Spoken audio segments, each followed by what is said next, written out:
ಎಲ್ಲರಿಗೂ ನಮಸ್ಕಾರ. ಇವತ್ತೊಂದು ರುಚಿಯಾದ ದೋಸೆ ಮಾಡಿದ್ದೇನೆ. ತುಂಬಾ ಮೆತ್ತಗಾಗಿ ತುಂಬಾ ರುಚಿಯಾಗಿ ಆಗಿದೆ. ಇದಕ್ಕೆ ಅಕ್ಕಿ ಎಲ್ಲ ಹಾಕಲಿಲ್ಲ, ಹಾಗೆ ಅವಲಕ್ಕಿ, ರವಾ, ತೆಂಗಿನ ತುರಿ ಏನೂ ಹಾಕಲಿಲ್ಲ. ನೋಡಿ ದೋಸೆ ಎಷ್ಟು ಚೆನ್ನಾಗಿ ಆಗ್ತಾ ಉಂಟು ನೋಡಿ. ಹತ್ತಿಯಷ್ಟು ಮೆತ್ತಗಾಗಿ ಆಗ್ತದೆ, ಹಾಗೆ ರುಚಿ ಕೂಡ ತುಂಬಾ ಚೆನ್ನಾಗಿರ್ತದೆ. ಈಗ ಮೊದಲಿಗೆ ಇಲ್ಲಿ ಜೋಳವನ್ನು ತಗೊಂಡಿದ್ದೇನೆ. ಜೋಳವನ್ನು ಚೆನ್ನಾಗಿ ಆರಿಸಿ ತಗೊಳ್ಬೇಕು, ಕಸ ಕಡ್ಡಿಗಳನ್ನೆಲ್ಲ ತೆಗಿಬೇಕು. ಈ ಜೋಳದಿಂದ ಮೃದುವಾದ ಒಂದು ದೋಸೆ ಹೇಗೆ ಮಾಡೋದು ಅಂತ ತೋರಿಸ್ತೇನೆ. 4 ಜನರಿಗಾಗುವಷ್ಟು ನಾನು ದೋಸೆ ಮಾಡ್ತಾ ಇದ್ದೇನೆ. ಈಗ ಒಂದು ಪಾತ್ರೆಯಲ್ಲಿ 2 ಕಪ್ ಆಗುವಷ್ಟು ಜೋಳವನ್ನು ಹಾಕ್ಕೊಳ್ತಾ ಇದ್ದೇನೆ. ಹಾಗೆ ಅದಕ್ಕೆ ಒಂದು ಅರ್ಧ ಕಪ್ ಆಗುವಷ್ಟು ಉದ್ದಿನ ಬೇಳೆಯನ್ನು ಹಾಕ್ಕೊಳ್ಬೇಕು. ಅರ್ಧ ಕಪ್ ಅಥವಾ ಸ್ವಲ್ಪ ಕಡಿಮೆ ಹಾಕಿದ್ರೂ ಆಗ್ತದೆ. ಅರ್ಧ ಕಪ್ ಉದ್ದಿನ ಬೇಳೆ ಹಾಕಿದ್ದೇನೆ. 2 ಚಮಚ ಆಗುವಷ್ಟು ಮೆಂತ್ಯ ಕಾಳನ್ನು ಕೂಡ ಹಾಕ್ಕೊಳ್ಬೇಕು. ಇದನ್ನೀಗ ನೀರು ಹಾಕಿ 4 ರಿಂದ 5 ಸಾರಿ ಚಂದ ಮಾಡಿ ತೊಳಿಬೇಕು. ಜೋಳದಲ್ಲಿ ಸುಮಾರು ಧೂಳಿನ ಅಂಶ ಇರ್ತದೆ, ಸ್ವಚ್ಛ ಮಾಡಿ ತೊಳೆದು ತರಬೇಕು. ಈಗ ನಾನು ಇದನ್ನು ಚಂದ ಮಾಡಿ ತೊಳೆದು ತರ್ತೇನೆ. ಈಗ ತೊಳೆದು ತಂದಿದ್ದೇನೆ. ಈಗ 1 ಕಪ್ ಆಗುವಷ್ಟು ಮಂಡಕ್ಕಿ ಹಾಕ್ಕೊಳ್ಬೇಕು. ಹಾಗೆ ಈಗ ಇದಕ್ಕೆ ನೀರು ಹಾಕಿ ಇದನ್ನು ನೆನೆಸಿಡಬೇಕು. ಕಡಿಮೆ ಅಂದರೆ ಒಂದು 5 ರಿಂದ 6 ಗಂಟೆ ಆದರೂ ನೀವು ಇದನ್ನು ನೆನೆಸಬೇಕಾಗ್ತದೆ. ಜೋಳ ಬೇಗ ನೆನೆಯುವುದಿಲ್ಲ, ಅದಕ್ಕಾಗಿ ಸ್ವಲ್ಪ ಬೇಗ ನೀವು ಇದನ್ನು ನೆನೆಯಲಿಕ್ಕೆ ಹಾಕಬೇಕು.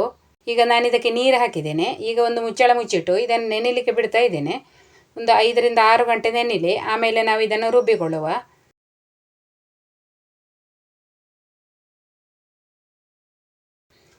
ಈಗ 6 ಗಂಟೆ ಆದಮೇಲೆ ಜೋಳ ಮತ್ತು ಅಕ್ಕಿ ಚೆನ್ನಾಗಿ ನೆನೆದಿರ್ತದೆ. ಈಗ ಇದರ ನೀರು ತೆಗೆದು ಇದನ್ನು ಮಿಕ್ಸಿ ಜಾರಲ್ಲಿ ಹಾಕಿ ರುಬ್ಬಿಕೊಳ್ಬೇಕು. ಈಗ ನಾನು ನೀರು ತೆಗೆದು ತಂದಿದ್ದೇನೆ. ಈಗ ಇದನ್ನೊಂದು ಮಿಕ್ಸಿ ಜಾರಲ್ಲಿ ಹಾಕಿ ರುಬ್ಬಿಕೊಳ್ಳುವ. ನಾನು ಮಿಕ್ಸಿಯಲ್ಲಿ 2 ಸಲ ಹಾಕಿ ರುಬ್ಬಬೇಕಾಗ್ತದೆ. ನಿಮ್ಮ ಹತ್ರ ಗ್ರೈಂಡರ್ ಇದ್ದರೆ ಒಂದೇ ಸಾರಿ ಎಲ್ಲವನ್ನು ಹಾಕಿ ರುಬ್ಬಿಕೊಳ್ಳಿಕ್ಕಾಗ್ತದೆ. ಈಗ ನಾನು ಇದನ್ನು ಮಿಕ್ಸಿ ಜಾರಲ್ಲಿ ಹಾಕ್ಕೊಳ್ತಾ ಇದ್ದೇನೆ. ಹಾಗೆ ಇದಕ್ಕೆ ಒಂದು ಸ್ವಲ್ಪ ನೀರು ಹಾಕಿ ರುಬ್ಬಿ ತರಬೇಕು. ಉದ್ದಿನ ದೋಸೆ ಹಿಟ್ಟಿರ್ತದೆ ನೋಡಿ, ಅದೇ ಥರ ರುಬ್ಬಿಕೊಂಡ್ರೆ ಆಯಿತು. ಈಗ ನಾನು ರುಬ್ಬಿ ತಂದಿದ್ದೇನೆ. ಉದ್ದಿನ ದೋಸೆ ಹಿಟ್ಟಿನ ಹಾಗೆ ಇದೆ. ಈಗ ಇದನ್ನೊಂದು ಪಾತ್ರೆಯಲ್ಲಿ ತೆಗೆದುಕೊಳ್ಬೇಕು. ನಾನು 2 ಸಾರಿ ಕೂಡ ರುಬ್ಬಿ ತಂದಿದ್ದೇನೆ. ಹಾಗೆ ಮಿಕ್ಸಿಯಲ್ಲಿ ಸ್ವಲ್ಪ ನೀರು ಹಾಕಿ ಅದನ್ನು ಕೂಡ ಸೇರಿಸ್ತಾ ಇದ್ದೇನೆ. ಜಾಸ್ತಿ ತೆಳ್ಳಗೆ ಮಾಡಬಾರ್ದು. ಉದ್ದಿನ ದೋಸೆಯ ಹಿಟ್ಟು ಇರ್ತದೆ ನೋಡಿ, ಅಷ್ಟೇ ದಪ್ಪ ಇರಬೇಕು. ಈಗ ಇದಕ್ಕೆ ಒಂದು ಸ್ವಲ್ಪ ಉಪ್ಪು ಹಾಕ್ತಾ ಇದ್ದೇನೆ. ರಾತ್ರಿನೇ ಉಪ್ಪು ಹಾಕ್ತೇನೆ, ಯಾಕೆಂದರೆ ರುಬ್ಬುವಾಗ ಸ್ವಲ್ಪ ಲೇಟ್ ಆಗಿದೆ. ಹಿಟ್ಟು ಚೆನ್ನಾಗಿ ಉಬ್ಬದಿದ್ರೆ ದೋಸೆ ಕೂಡ ಮೆತ್ತಗೆ ಆಗೋದಿಲ್ಲ, ಅದಕ್ಕಾಗಿ ರಾತ್ರಿಯೇ ಒಂದು ಸ್ವಲ್ಪ ಉಪ್ಪು ಹಾಕಿಟ್ಟಿದ್ದೇನೆ. ಈಗ ಇದಕ್ಕೆ ಒಂದು ಮುಚ್ಚಳ ಮುಚ್ಚಿಟ್ಟು ಹುದುಗಲಿಕ್ಕೆ ಬಿಡುವ. ಕಡಿಮೆ ಅಂದರೆ ಒಂದು 6 ರಿಂದ 7 ಗಂಟೆ ಆದರೂ ಹುದುಗಿಸಬೇಕು. ಈಗ ನಾನು ಇದನ್ನು ಮರುದಿವಸ ಬೆಳಿಗ್ಗೆ ದೋಸೆ ಮಾಡಲಿಕ್ಕೆ ಮುಚ್ಚಿಟ್ಟಿದ್ದೇನೆ. ಈಗ ಮರುದಿನ ಬೆಳಿಗ್ಗೆ ಹಿಟ್ಟು ನೋಡಿ ಪಾತ್ರೆ ಫುಲ್ಲಾಗಿದೆ, ಚೆನ್ನಾಗಿ ಉಬ್ಬಿ ಬಂದಿದೆ. ಈಗ ಇದನ್ನು ಒಂದು ಸಾರಿ ಚೆನ್ನಾಗಿ ಮಿಕ್ಸ್ ಮಾಡಿಕೊಳ್ಬೇಕು. ಹಾಗೆ ಅದಕ್ಕೆ ಉಪ್ಪೆಲ್ಲ ಕಡಿಮೆ ಆಗಿದ್ದರೆ ಹಾಕ್ಕೊಳ್ಬೇಕು. ಮುಂಚಿನ ದಿವಸನೇ ಸ್ವಲ್ಪ ಉಪ್ಪು ಹಾಕಿದ್ದುಂಟು ನೋಡಿ, ಹಾಗಾಗಿ ನೋಡಿಕೊಂಡು ಉಪ್ಪು ಹಾಕ್ಕೊಳ್ಬೇಕು. ಉಪ್ಪು ಜಾಸ್ತಿ ಆದರೆ ದೋಸೆಯ ರುಚಿ ಕೂಡ ಕೆಡ್ತದೆ. ಈಗ ಚೆನ್ನಾಗಿ ಮಿಕ್ಸ್ ಮಾಡಿ ತಗೊಂಡಿದ್ದೇನೆ. ಉಪ್ಪಿನ ಹದ ಎಲ್ಲ ಕರೆಕ್ಟ್ ಇದೆ. ಈಗ ಇದಕ್ಕೆ ನೀವು ಬೇಕಿದ್ರೆ 1 ಚಮಚ ಸಕ್ಕರೆ ಹಾಕ್ಕೊಳ್ಬೋದು. ಸಕ್ಕರೆ ಹಾಕೋದ್ರಿಂದ ದೋಸೆಗೆ ಒಳ್ಳೆಯ ಕಲರ್ ಬರ್ತದೆ. ಈಗ ಒಲೆ ಮೇಲೆ ಕಾವಲಿ ಇಟ್ಟಿದ್ದೇನೆ. ಕಾವಲಿಯನ್ನು ಚೆನ್ನಾಗಿ ಬಿಸಿ ಮಾಡಿಕೊಳ್ಬೇಕು. ಅದಕ್ಕೆ ಎಣ್ಣೆ ಹಚ್ಚಿಕೊಳ್ಬೇಕು. ಎಣ್ಣೆ ಅಥವಾ ತುಪ್ಪ ಹಚ್ಚಿಕೊಳ್ಳಿ. ಈಗ ಹಿಟ್ಟನ್ನು ಹಾಕ್ಕೊಂಡು ದೋಸೆ ಮಾಡಬೇಕು. ದೋಸೆ ಮಾಡುವಾಗ ಉದ್ದಿನ ದೋಸೆ ಮಾಡ್ತೇವೆ ನೋಡಿ, ಅಷ್ಟೇ ದಪ್ಪ ಮಾಡಿದರೆ ಆಯಿತು.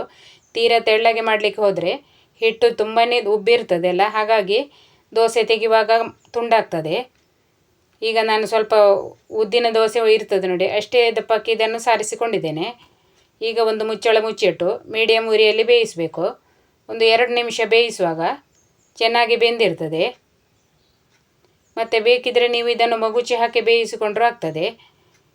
ನಾನು ಮೊದಲಿಗೆ ನಿಮಗೆ ಮಗುಚಿ ಹಾಕದೆ ದೋಸೆಯನ್ನು ತೆಗೆದು ತೋರಿಸ್ತಾ ಇದ್ದೇನೆ. ಈಗ ಒಂದು 2 ನಿಮಿಷ ಮುಚ್ಚಳ ಮುಚ್ಚಿಟ್ಟು ಬೇಯಿಸಿಕೊಂಡಿದ್ದೆ ನೋಡಿ. ಈಗ ಚೆನ್ನಾಗಿ ಬೆಂದಿದೆ. ಈಗ ಇದನ್ನು ಹಾಗೆ ತೆಗೆದ್ರೆ ಆಯಿತು. ನಿಮಗೆ ಇಷ್ಟ ಇದ್ದರೆ ಮಗುಚಿ ಹಾಕಿ ಬೇಯಿಸಿಕೊಳ್ಳಿ. ನಾನೀಗ ಮೊದಲಿಗೆ ಹೀಗೆ ನಿಮಗೆ ತೆಗೆದು ತೋರಿಸ್ತೇನೆ. ಎಷ್ಟು ಮೆತ್ತಗಾಗಿ ಎಷ್ಟು ಚೆನ್ನಾಗಿ ದೋಸೆ ಆಗಿದೆ ನೋಡಿ, ತುಂಬಾ ಮೃದುವಾಗಿ ಆಗ್ತದೆ. ನೋಡ್ತಿರ್ಬೋದು ಎಷ್ಟು ಚೆನ್ನಾಗಿ ಆಗಿದೆ ದೋಸೆ. ಕಲರ್ ಕೂಡ ದೋಸೆಗೆ ಚೆನ್ನಾಗಿ ಬಂದಿದೆ. ನಾನು ಸಕ್ಕರೆ ಹಾಕಲಿಲ್ಲ, ಆದರೂ ಕಲರ್ ಚೆನ್ನಾಗಿ ಬಂದಿದೆ. ಈಗ ಇನ್ನೊಂದು ದೋಸೆ ಹಾಕ್ತಾ ಇದ್ದೇನೆ. ಈ ದೋಸೆಯನ್ನು ನಿಮಗೆ ಮಗುಚಿ ಹಾಕಿ ತೋರಿಸ್ತೇನೆ. ಉದ್ದಿನ ದೋಸೆ ಎಷ್ಟೇ ದಪ್ಪಕ್ಕೆ ಸಾರಿಸಬೇಕು.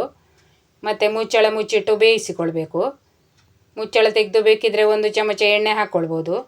ನಿಮಗೆ ಮಗುಚಿ ಹಾಕಬೇಕು ಅನಿಸಿದರೆ ಮಗುಚಿ ಹಾಕಿ ಬೇಯಿಸಿಕೊಳ್ಳಿ. ಹೀಗೆ ಎಲ್ಲ ದೋಸೆ ಮಾಡಿದರೆ ಆಯಿತು. ಈಗ ರುಚಿಯಾದ ಜೋಳದ ದೋಸೆ ರೆಡಿಯಾಗಿದೆ. ನೀವು ಮಾಡಿ ನೋಡಿ. ಹಾಗೆ ವಿಡಿಯೋ ಇಷ್ಟ ಆದರೆ ಒಂದು ಲೈಕ್ ಮಾಡಿ. ಚಾನೆಲನ್ನು ಸಬ್ಸ್ಕ್ರೈಬ್ ಮಾಡದೇ ಇರುವವರು ಸಬ್ಸ್ಕ್ರೈಬ್ ಮಾಡ್ಕೊಳ್ಳಿ. ವಿಡಿಯೋವನ್ನು ಹೈಪ್ ಮಾಡಿ. ವಿಡಿಯೋ ಹೈಪ್ ಮಾಡೋದ್ರಿಂದ ಮತ್ತಷ್ಟು ಜನರಿಗೆ ನನ್ನ ವಿಡಿಯೋಗಳು ತಲುಪಲಿಕ್ಕೆ ಸಹಾಯ ಆಗ್ತದೆ. ನಿಮ್ಮ ಅನಿಸಿಕೆಯನ್ನು ಕಮೆಂಟಲ್ಲಿ ತಿಳಿಸಿ. ವಿಡಿಯೋ ನೋಡಿದ ಎಲ್ಲರಿಗೂ ಧನ್ಯವಾದಗಳು.